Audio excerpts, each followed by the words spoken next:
Assalamualaikum warahmatullahi wabarakatuh. Perkenalkan, saya Lilis Aisyah Yuniarti, Guru Matematika SMKN 2 Purwakarta. Saya akan melakukan penimbasan dari hasil BIMTEK seri Semangat Guru, Kemampuan Non-Teknis dalam Adaptasi Teknologi. Nah, ada apa sajakah di dalam kursus ini? Keterampilan non-teknis dalam adaptasi teknologi yang bertujuan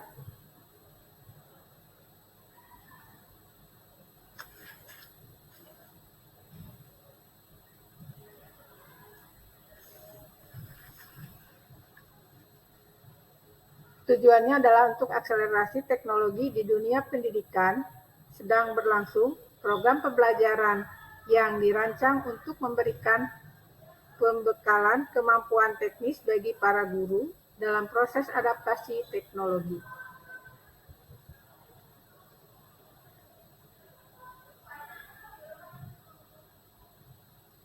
Pendidikan yang terus berjalan. Adapun susunan kursus ini terdiri dari 6 pelajaran, yaitu 1. Relisensi, tangguh, dan teknologi.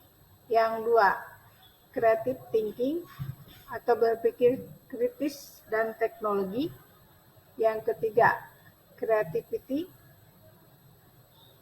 kritis atau berpikir kritis dalam konten teknik penceritaan. Yang keempat, communication atau komunikasi efektif.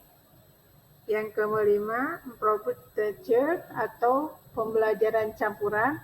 Dan yang keenam, collaboration atau kolaborasi dan dampak.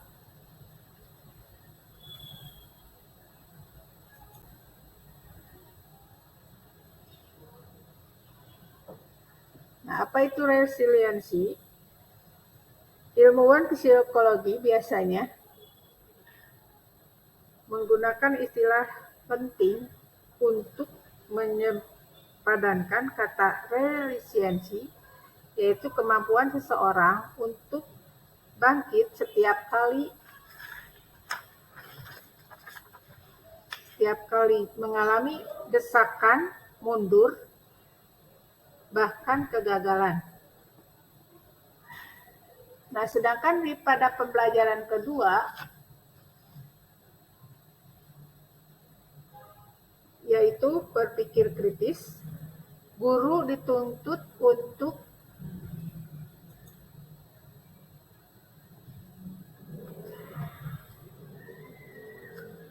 berpikir kritis pada murid bukan hanya sekedar pengetahuan, tetapi merupakan keterampilan. Saya jadi sadar, saya jadi berpikir. Sebagai teknik latihan, berpikir kritis harus dipraktekkan setiap saat, sehingga semakin dilatih, semakin akurat, dan akhirnya menjadi insting dan kebiasaan. Nah, sedangkan pada pembelajaran ketiga, yaitu creativity, konten, dan teknik penceritaan. Apa yang dimaksud dengan konten itu?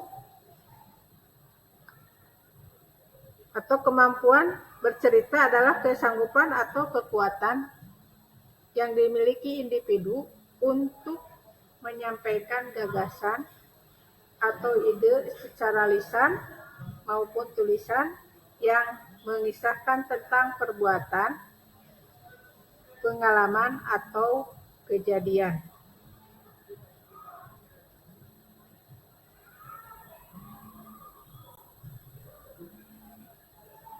Pelajaran selanjutnya yang akan Bapak Ibu temukan di dalam kursus ini